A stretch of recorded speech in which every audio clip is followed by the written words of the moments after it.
kasih Tuhan, marilah kita memohon Roh Kudus menolong kita di dalam pemenungan pagi hari ini. Mari kita berdoa. Engkaulah Allah kami yang setia ya Bapa. Kesetiaan-Mu Kau tunjukkan senantiasa sepanjang hidup kami. Sekalipun kehidupan kami terombang-ambing dengan segala macam persoalan hidup di dunia, namun Kau menenteramkan hati kami, baik melalui puji-pujian maupun melalui janji firman-Mu. Karena itu Tuhan Allah kami yang hidup di dalam Yesus Kristus, biarlah Roh Kudus Tuhan juga yang boleh menjamah hati kami, memberikan kekuatan dan pertolongan.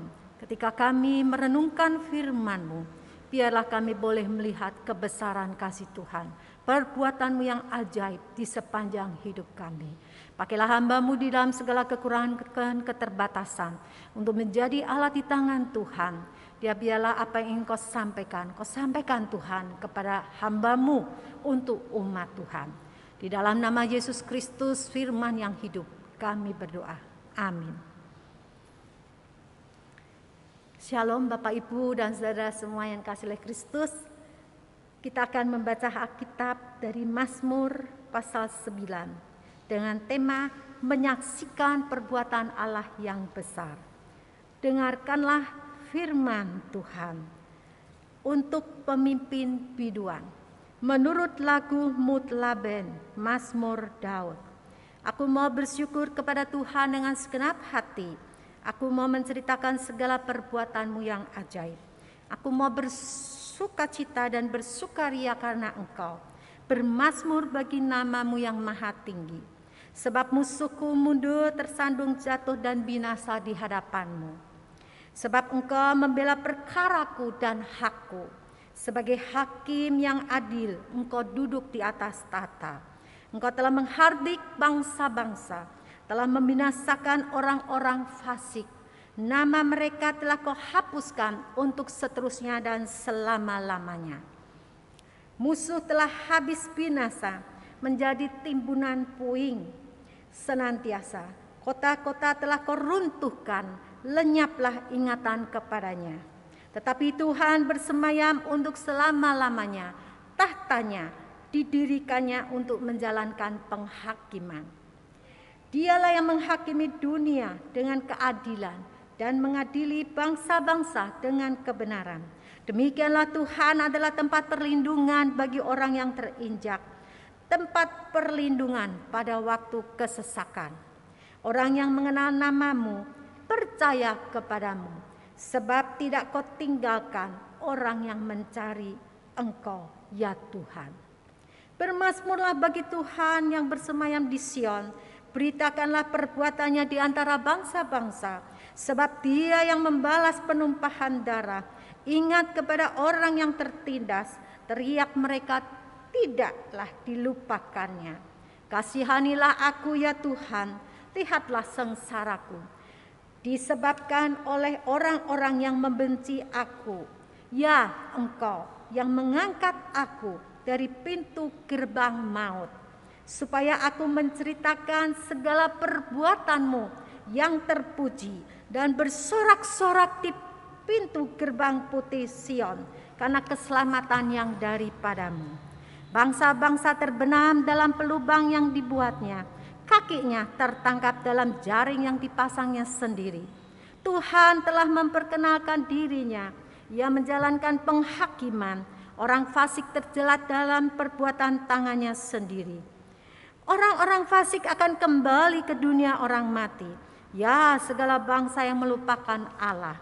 Sebab bukan untuk seterusnya orang miskin dilupakan. Bukan untuk selamanya hilang harapan orang sengsara. Bangkitlah Tuhan, janganlah manusia merajalela. Biarlah bangsa-bangsa dihakimi di hadapan-Mu. Biarlah mereka menjadi takut ya Tuhan, sehingga bangsa-bangsa itu mengakui bahwa mereka manusia saja. Berbahagialah setiap orang yang mendengarkan firman Allah dan yang memeliharanya. Firman-Mu Tuhan pelita bagi kakiku dan terang bagi jalanku. Haleluya. Haleluya.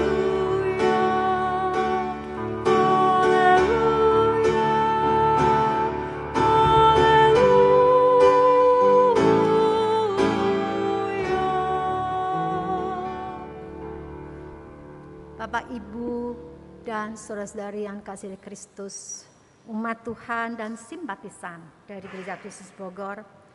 Firman Tuhan hari ini mengajak kita kepada 3 hal yang patut kita renungkan.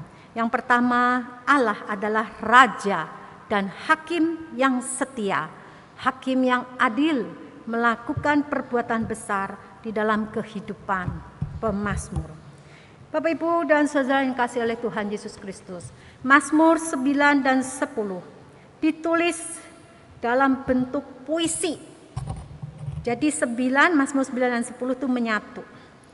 Pemazmur yakni Daud mengawali puisinya dengan bersyukur kepada Tuhan.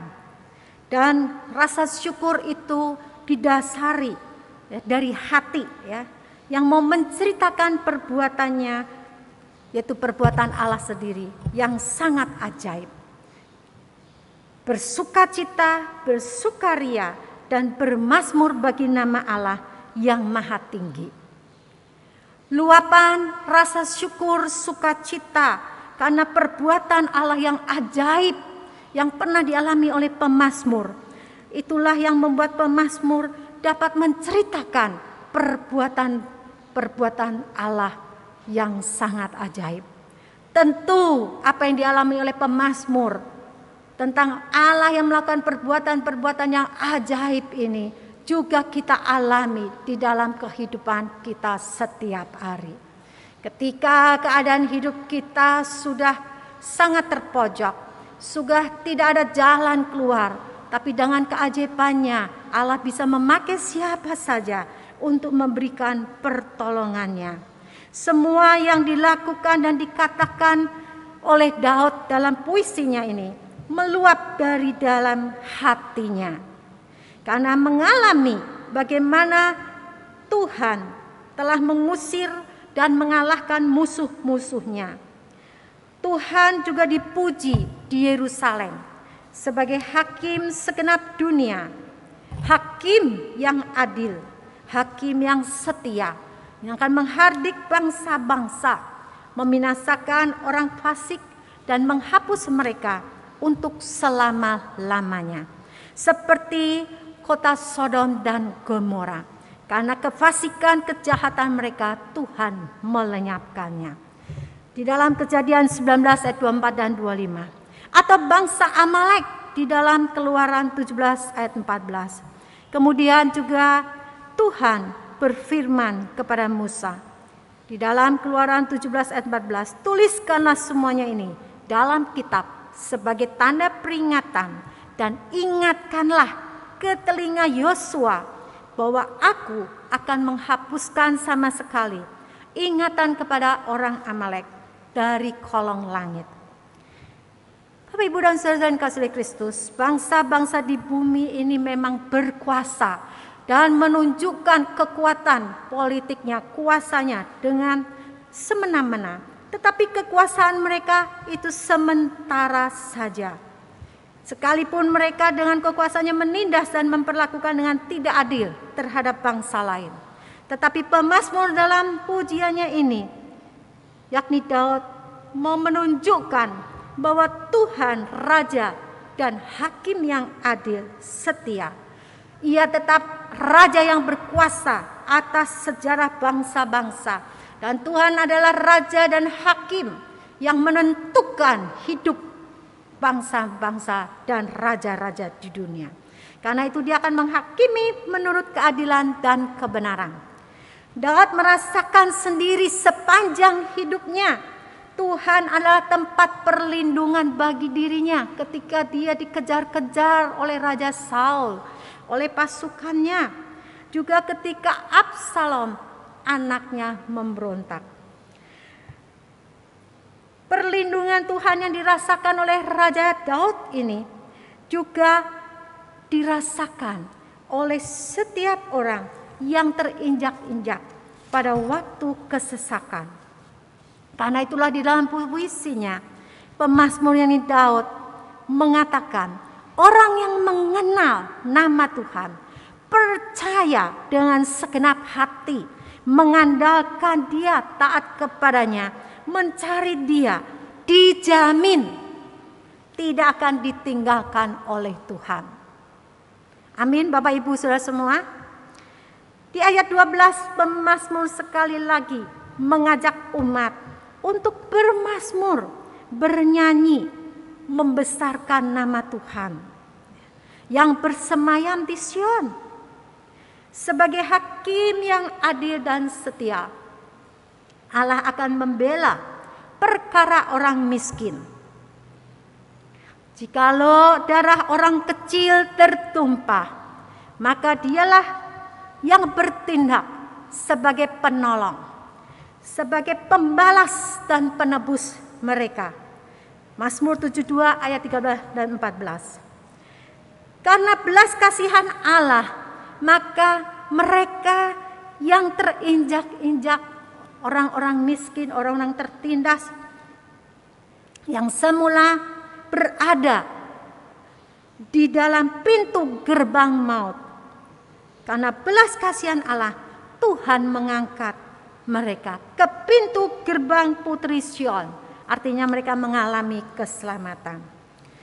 Bapak, Ibu, dan saudara yang kasih oleh Tuhan Yesus Kristus, itulah yang mau diceritakan tentang perbuatan Allah yang ajaib di dalam kehidupan Raja Daud, dan yang mengajak umat untuk terus bersandar dan percaya kepada Tuhan, karena Tuhan tidak akan pernah meninggalkan orang-orang yang terinjak.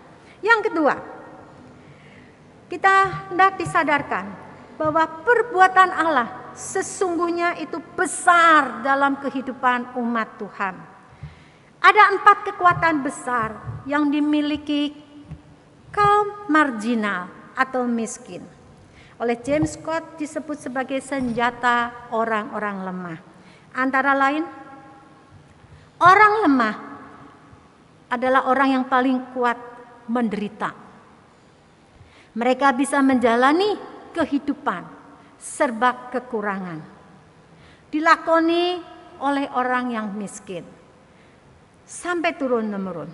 Yang kedua, orang yang lemah dan tertindas adalah orang yang tidak gampang putus asa, dan mereka mau mengorbankan apa saja yang dimiliki untuk perjuangannya, termasuk nyawa. Yang ketiga, kekuatan kelompok tertindas selalu dalam jumlah besar, seperti kasus demonstrasi korban gempa bumi di Yogyakarta untuk mendapatkan keadilan, atau kasus pembagian BLT yang didemo warga di beberapa tempat. Artinya kesadaran untuk bergerak dan menuntut hak itu sudah lazim ada dalam pikiran dan perasaan manusia.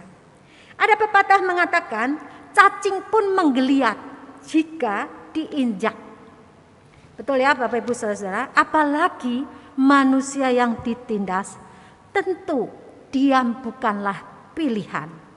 Yang keempat, kekuatan orang miskin adalah pada doa.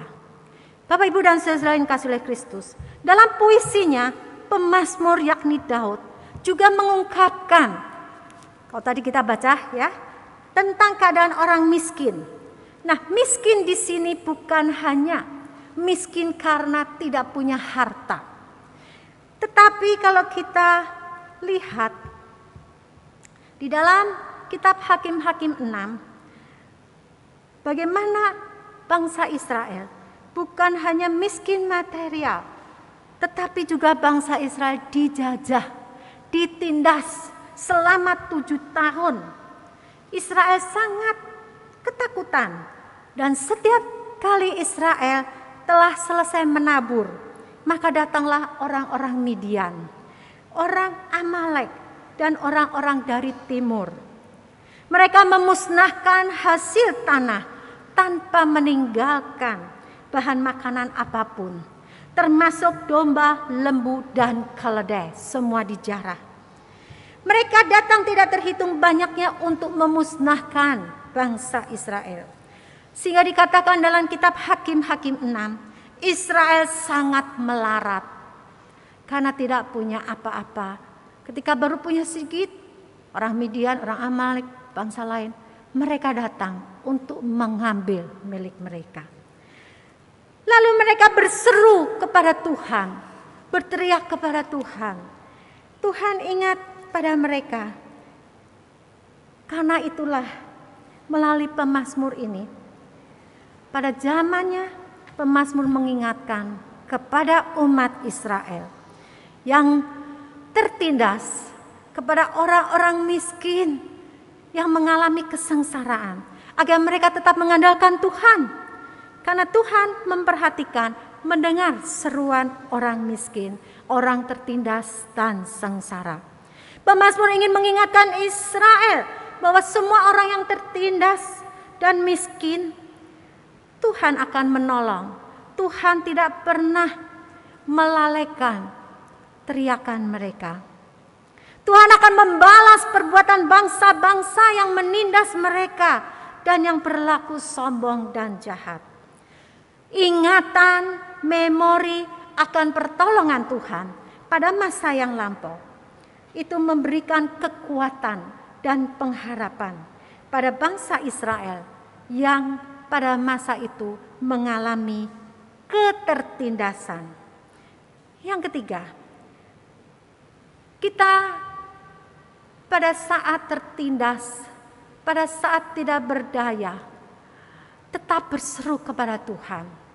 Biasanya kita meminta belas kasihan Tuhan, seperti yang dikatakan di dalam ayat 13. Kasihanilah aku ya Tuhan, orang-orang yang sengsara ini.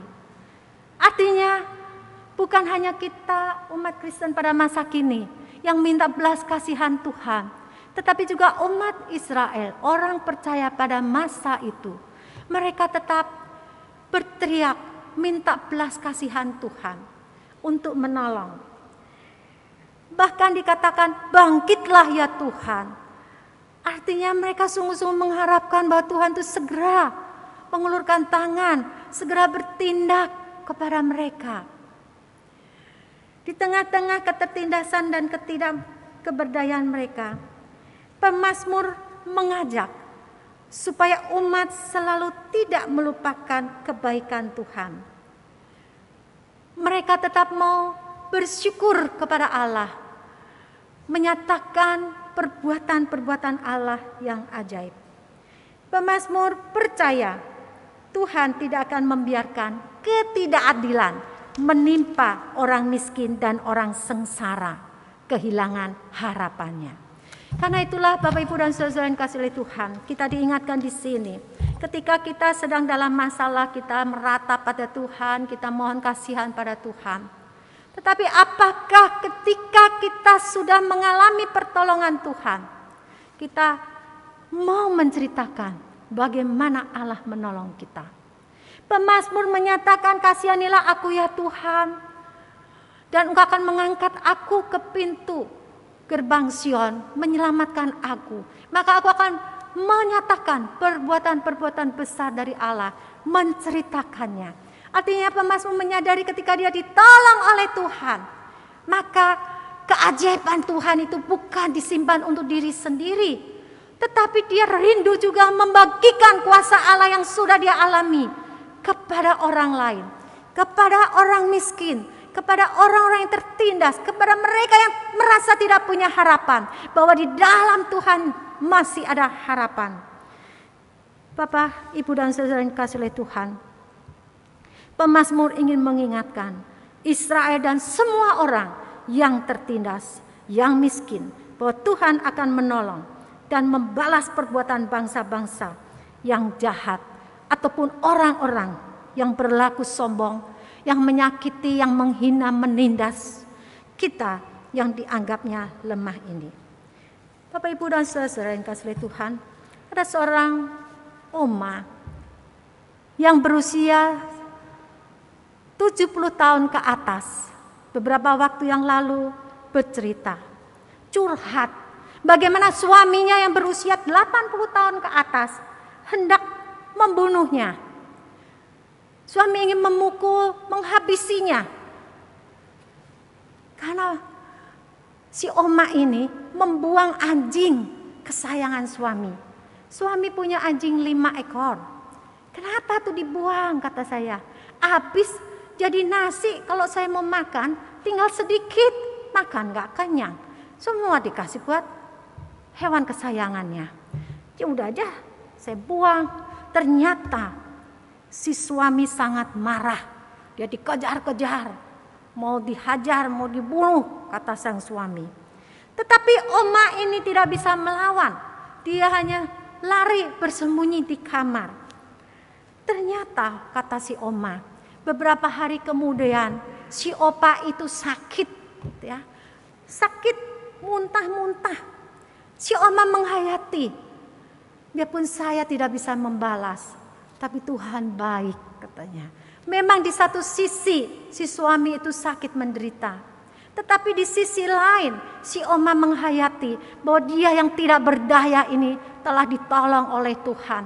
Walaupun dia tidak bisa membalas, Tuhan yang memberikan peringatan kepada si suami supaya tidak berlaku jahat terhadap sang istri. Kita memang tidak dijajah lagi oleh bangsa lain, tapi bukan berarti tidak ada penindasan. Penindasan dimulai karena seseorang atau kelompok tertentu memiliki kuasa. Kelompok yang lemah terkadang merasa tidak mampu melawan karena kondisi-kondisi tertentu atau karena sistem. Tetapi pemazmur yakin bahwa Tuhan akan melakukan pembalasannya. Pemazmur setelah ditolong lepas dari kesulitan tidak melupakan kebaikannya, tapi mau menceritakannya kepada orang lain. Bapak, Ibu, dan saudara yang kasih oleh Kristus, kiranya pertolongan Tuhan dan kebaikannya yang sudah kita rasakan dari Tuhan tidak kita simpan sendiri. Janganlah kita menindas orang lain, berarti kita harus menyatakan kebaikan Tuhan dalam sikap tutur kata kita yang bisa menerima ketika orang lain melakukan kesalahan dan memaafkannya. Bukan justru menindas, menyakiti, dan melakukan kekerasan. Ketika kita menyadari bahwa anak saya ini yang satu kok gak kayak kokoknya ya yang pinter, atau cicinya, janganlah kita melakukan penindasan dengan kata-kata kita yang akan mematikan semangat dan karakter anak kita yang lemah. Saya teringat ada orang yang berkata, Bu Sukis, anak saya ini yang kecil, butuh kita tahu sendiri ya, dulu pernah ngajar. Itu beda banget sama cici dan kokoknya. Saya mau taruh aja di panti asuhan. Gimana menurut Bu Sukis? Hah? Ya jangan dong. Nggak boleh seperti itu. Setiap anak punya kekurangan dan kelemahannya, kelebihan dan kekuatannya. Kita tidak boleh menyingkirkan anak begitu saja ke tempat panti asuhan, karena dia berbeda dengan kakak dan cicinya yang pintar. Pasti Tuhan memberikan anugerah kepintaran, talenta dalam bidang yang lain. Kalau engkau aja gak bisa mendidik itu anak untuk belajar, bagaimana kita mau menyerahkan anak itu ke panti asuhan untuk diajar? Dan betapa dalam jiwanya itu terobek karena dia disingkirkan dari keluarga, merasa terbuang. Betapa kadang kita tidak menyadari kehadiran kita sebagai orang tua juga bisa menindas anak-anak dengan sikap orang tua yang otoriter, atau pasangan suami istri terhadap masing-masing pasangannya. Bapak, Ibu, dan saudara yang kasih oleh Kristus, marilah kita menyatakan, menyaksikan perbuatan Tuhan Allah yang besar, juga di dalam kesetiaan kita kepada Tuhan di tengah kesusahan.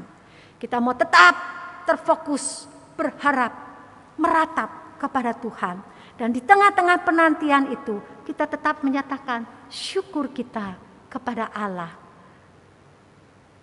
Karena perbuatan-perbuatan Tuhan pada masa yang lalu, yang sudah kita alami, Tuhan juga akan menolong kita di masa sekarang.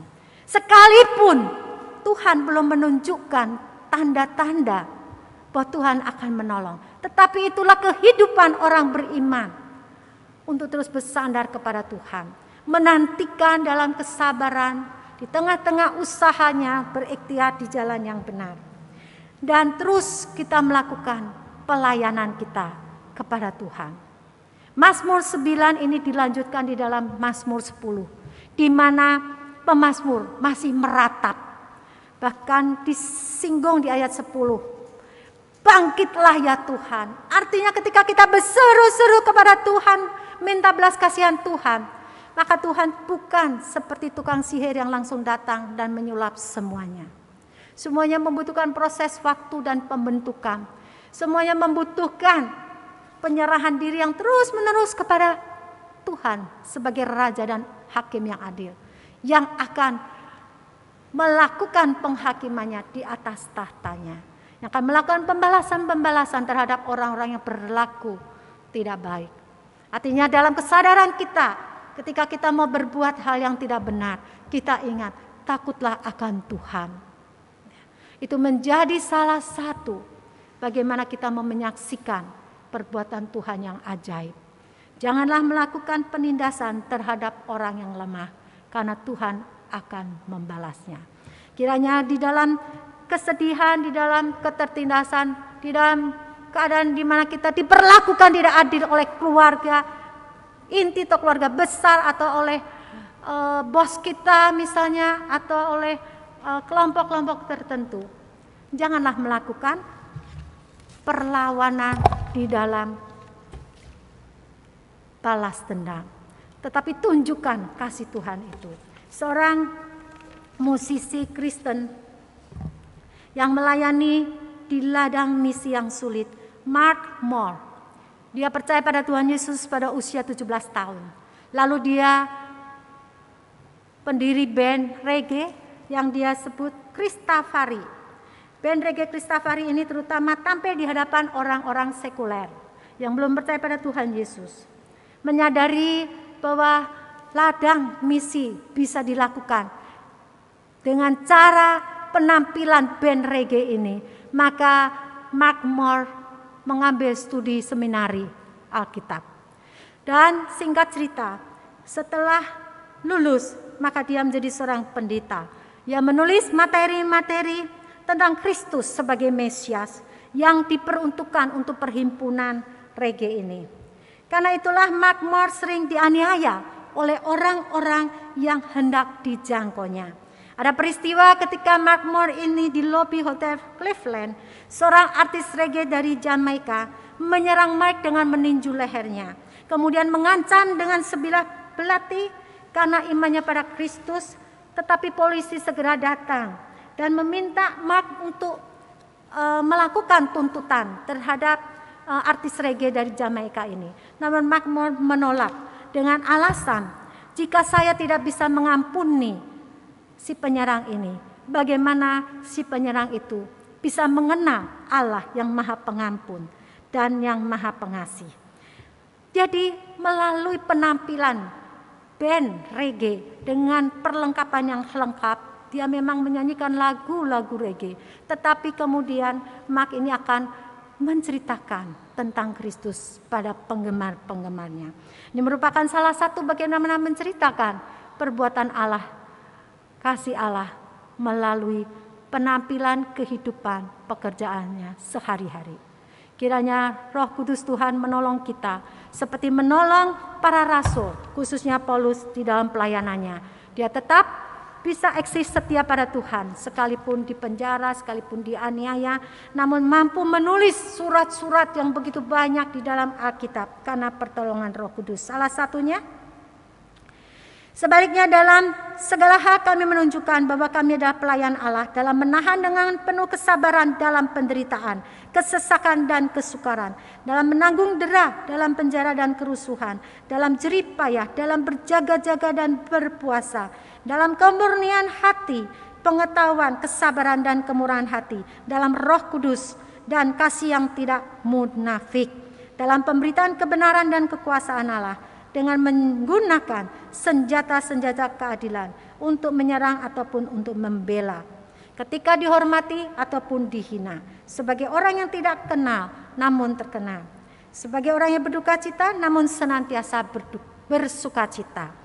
Bapak, Ibu dan Saudara kasih Kristus, kiranya kedekatan dan iman kita kepada Yesus Kristus memampukan kita ketika kita dalam keadaan tidak berdaya, kita tetap beriman pada Kristus dan mengekspresikan iman itu dalam pengharapan serta perilaku kita yang tetap menunjukkan kasih dan pengampunan. Itu merupakan kesaksian kita akan perbuatan Allah yang besar. Tuhan memberkati. Amin.